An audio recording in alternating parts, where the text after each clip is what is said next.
To come to speak of this subject of the divine name as though there was never a controversy surrounding it is, to say the least, a gross misrepresentation. In fact, it has been a debate wrapped inside a contention buried within a strife, and that 500 years in the making. Let the viewer understand that there would never be a controversy today about the vocalization of the divine name, whether Jehovah or, as John MacArthur is promoting, Yahweh, except there had been 500 years ago at the time of the Protestant Reformation stark divisions entrenched among the masses concerning the inspiration or originality of the Hebrew vowel points. This is indeed a crucial component to this debate, and thus it behooves us to take a step back and look at the greater context of this controversy throughout history. First famous for attributing the origin of the Hebrew vowel points to the Masoretes was the 16th century Jewish Hebraicist Elias Levita. Levita himself, being a Jew, would not therefore have the same convictions concerning the Jewish traditions of the fathers as the Christians would. Thus, it was natural for Levita to perpetrate his heresy of re-inspiration of the Hebrew Scriptures through the 7th to 10th century Masoretes, declaring them to be the inventors of the Hebrew vowel points. The Jewish Masoretes of the 7th to 10th century indeed were famous for their standardizing of the Hebrew vowel point system, but they were not and could not have been responsible for the invention thereof.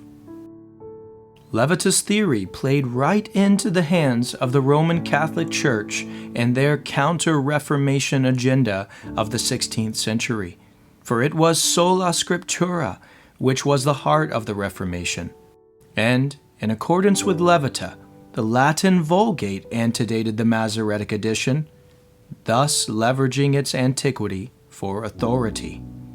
And if the inspiration of the Scriptures could be undermined, then the Protestants would have to return and submit themselves to the Mother Church and her magisterion. Thus did the renowned Puritan John Owen himself stand for the defense and confirmation of the divine inspiration and originality of the Hebrew vowel points. And so did this defense of the inspiration of the Scriptures, in particular the Hebrew vowel points, crescendo in the 17th century unto the Swiss Calvinist Confession of 1675.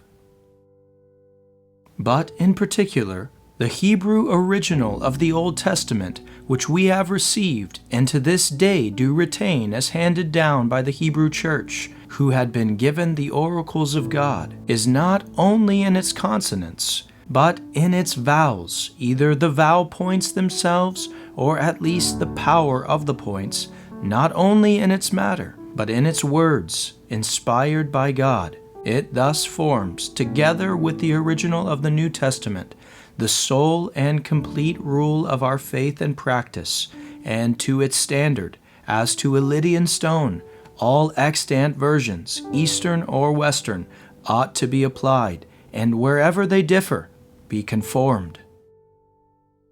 The defense did not end there, for neither did the opponents of the inspiration of the Hebrew vowel points rest their case.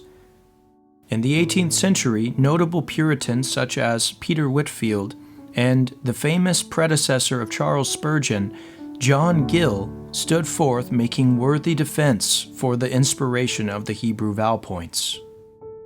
And even Spurgeon himself, known as the last Puritan, standing atop the shoulders of his predecessor John Gill, stated, "Heaven and earth may pass away, but not the smallest letter or vowel point of the moral law can possibly change.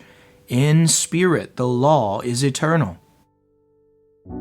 And still, throughout all of these centuries, the Puritans were unanimous about the vocalization of the divine name, the The Puritans themselves knew of Clement, Origen, Theodoret, and granted much better than most scholars nowadays. And yet there was a general consensus concerning the vocalization of the Tetragrammaton, Jehovah.